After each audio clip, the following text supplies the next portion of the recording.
realidad, primero, no paramos de trabajar en el sentido de que la pandemia también había dejado muchas cosas entre paréntesis, digo, todo el acceso a cuestiones quirúrgicas, a consulta especializada. Trabajamos y seguimos trabajando en la organización de la descentralización de especialidades, llevar especialistas a los centros de salud, llevar equipamiento, ecografías, diagnóstico por imágenes, también más cerca, porque entendemos que, digamos, más cerca lo hacemos más eficaz a cada uno de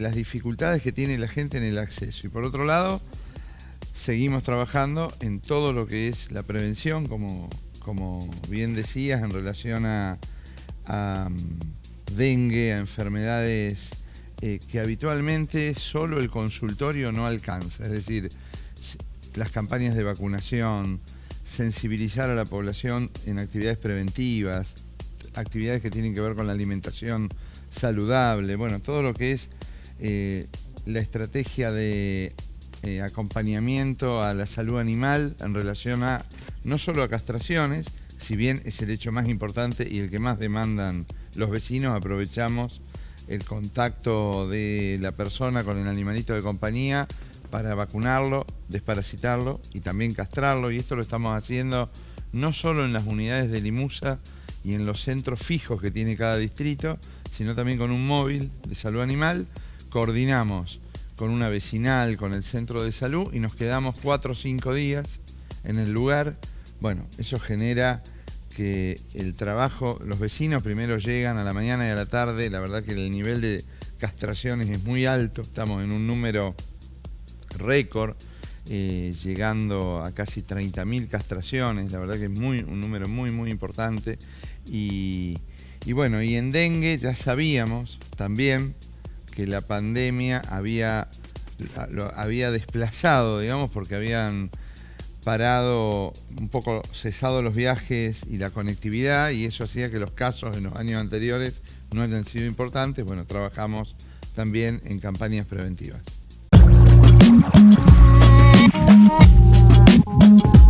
Bueno, primero que el dengue, digamos, si bien no tiene la misma prensa, entre comillas, digo, la sensibilidad de la población y tampoco el nivel de impacto mundial, porque es una enfermedad que aparece más en Latinoamérica, que aparece más en países más empobrecidos y que tiene también que ver con las condiciones de acceso al agua y dificultades que pueda tener la población en la vida cotidiana. De todos modos, cuando avanza el dengue, cuando nosotros vemos hoy el punteado de casos, lo estamos viendo en todos los distritos y en casi todos los barrios. Nosotros tenemos el vector, tenemos los países limítrofes, tanto Bolivia, Paraguay, sur de Brasil, norte de la provincia de Santa Fe, con gran cantidad de casos. Y estamos en un nivel de duplicación casi cada 48 horas del número de casos. Quiere decir que hasta que no tengamos fríos intensos, y esto es no que baje un día la temperatura,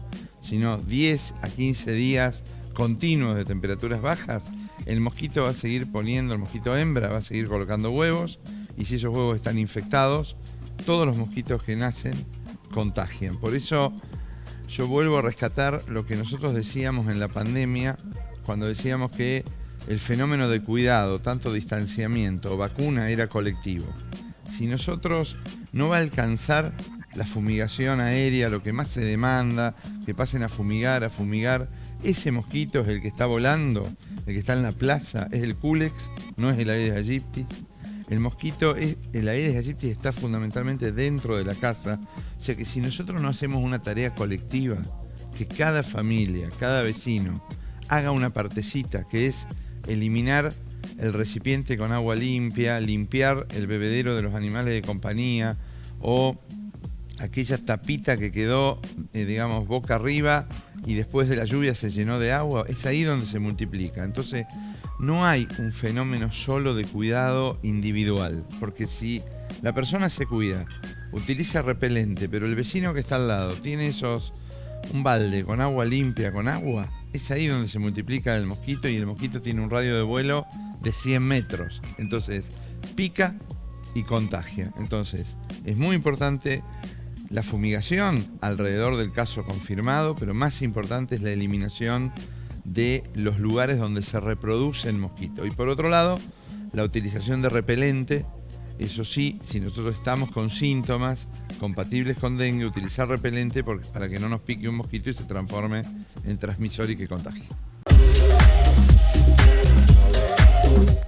Sí, bueno, nosotros los tenemos inclusive en nuestras páginas de Salud Rosario. Nosotros tenemos un área de medicinas tradicionales que está creada inclusive y avalada por el Consejo Municipal. Las medicinas tradicionales, entendidas como la medicina no occidental, son medicinas que están avaladas en muchos lugares del mundo y que tienen que ver, en este caso, con fitofármacos y la creación de tinturas, de lociones, que a base de plantas y con alcohol se pueden hacer, con alcohol al 80% se pueden hacer. En realidad no la tenemos para entregar, salvo algunos centros de salud que la hacen con vecinas y vecinos del barrio, pero si se meten en la página van a estar allí. El romero y otras plantas ahuyentan a los mosquitos, y esto también son inocuas, y por supuesto el impacto económico es mucho menor en relación a lo que significa hoy comprar un repelente, sobre todo en aerosol, que bueno, tiene su precio, ¿no?